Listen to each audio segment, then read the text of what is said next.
ಜಿ5 ಇರುವಾಗ ನೀವು ನಿಮ್ಮ ನೆಚ್ಚಿನ ಶೋಗಳನ್ನ ಎಂದಿಗೂ ಮಿಸ್ ಮಾಡಿಕೊಳ್ಳುವುದಿಲ್ಲ. ಅದು ಸಂಪೂರ್ಣ ಉಚಿತವಾಗಿ. ನನ್ನ ಮಗನ ಜೀವನ ನನ್ನಿಂದಲೇ ಹಾಳಾಗ್ತಿದೆಯೇನೋ ಅನ್ನೋ ಗಿಲ್ಟ್ ಶುರುವಾಗಿತ್ತು. ಅದನ್ನೆಲ್ಲ ನೀವು ದೂರ ಮಾಡಿದ್ರಿ. ನಾನು ಯಾವ ಜನ್ಮದಲ್ಲಿ ಏನು ಪುಣ್ಯ ಮಾಡಿದ್ನೋ ನೀವು ಜೊತೆಯಾಗಿ ಸಿಕ್ಕಿದ್ದೀರಾ.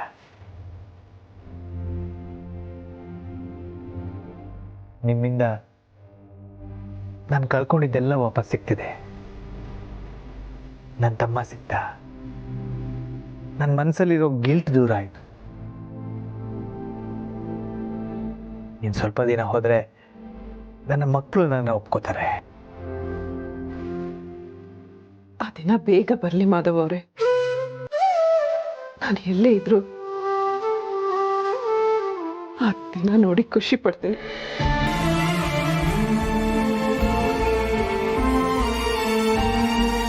ಇದೆಂಥ ಮಾತು ತುಳ್ತಿವ್ರೆ? ಇದೆಲ್ಲ ಆಗಬೇಕು ಅಂದರೆ ನೀವು ಜೊತೆಲಿರಬೇಕು. ಎಲ್ಲೇ ಇದ್ರು ಅಂತಿದ್ದೀರಾ? ನೀವು ಯಾವಾಗಲೂ ನನ್ನ ಜೊತೆಲಿರಬೇಕು. ಇದ್ದೇ ಇರ್ತೀರಾ.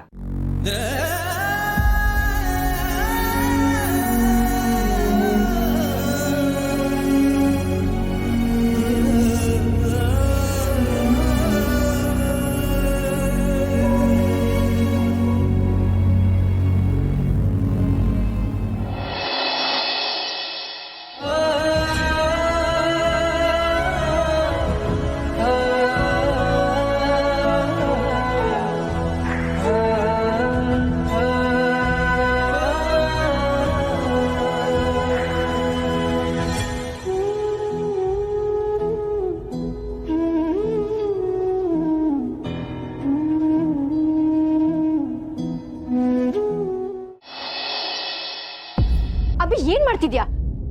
ಅಮ್ಮನ್ ಸೀರೆ ಅದಕ್ಕೆ. ಈ ಸೀರೆ ನನ್ನ ಮದ್ವೆಲಿದ್ರೆ ಅಮ್ಮನ್ ಪ್ರೆಸೆನ್ಸ್ ಇದ್ದಾಗಿರುತ್ತೆ ಅಂತ ತಂದೆ. ಇದನ್ನ ಇವಳು ಕದ್ಕೊಂಡು ಹೋಗಿದ್ದಾಳಲ್ಲ, ಎಷ್ಟು ಧೈರ್ಯ ಅವಳಿಗೆ! ಕದ್ಕೊಂಡಂತೆಲ್ಲ ಹೇಳ್ಬೇಡ ತಮ್ಮ. ನಿಮ್ ಚಿಕ್ಕಮ್ಮ ನನಗೆ ಜಸ್ಟಿಫಿಕೇಶನ್ ಬೇಡ.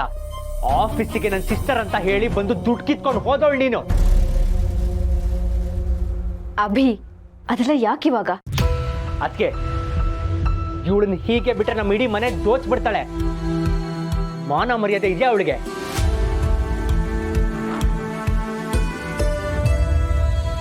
ಸಂಧ್ಯಾ ಏನಾಯ್ತು? ಅಣ್ಣ ಅದು ಸೀರೆ. ನಿನ್ ತಂಗಿ ನಮ್ಮ ಅಮ್ಮನ್ ಸೀರೆ ಕದ್ಕೊಂಡು ಉಟ್ಕೊಳಕ್ ಹೋಗಿದ್ಲು. ನಿಮ್ ಫ್ಯಾಮಿಲಿ ಅವರೆಲ್ಲ ಹೀಗೆನಾ? ಏಯ್, ಬಾಯಿಗೆ ಬಂದಾಗ ಮಾತಾಡ್ಬೇಡ. ಇವಳೇನ ಮಾಡಿದ್ರೆ ನನ್ನ ಫ್ಯಾಮಿಲಿನ ಹಾಕಂತ್ಯಾ? ಏನಣ್ಣ ನೀನು? ಅವ್ನು ಹಾಗೆ ಮಾತಾಡ್ತಿದ್ರೆ ನನ್ನ ಪರವಾಗಿ ಮಾತಾಡೋದ್ ಬಿಟ್ಟು. ಗರ್ಭಿಣಿ ಹೆಂಗ್ಸ್ ನಾನು, ನನಗೂ ಆಸೆ ಇರಲ್ವಾ? ಹೌದೌದು, ಮತ್ತೊಬ್ರು ವಸ್ತುನ ಕದಿಯೋದನ್ನ ಆಸೆ ಅನ್ನಲ್ಲ, ದುರಾಸೆ ಅಂತಾರೆ. ಏಯ್ ಸಂಧ್ಯಾ, ನಿನಗೆ ಬುದ್ಧಿ ಇಲ್ವಾ? ನೀನಿಂತ ಕೆಲಸ ಮಾಡೋದಲ್ದೆ ನಮ್ಮ ಮನೆ ಮರ್ಯಾದೆನ ತೆಗಿತಿಯಲ್ಲ. ಜಿ5 ಆಪ್ ಡೌನ್ಲೋಡ್ ಮಾಡಿ ಎಲ್ಲಾ ಸಂಚಿಕೆಗಳನ್ನು ಸಂಪೂರ್ಣ ಉಚಿತವಾಗಿ ನೋಡಿ.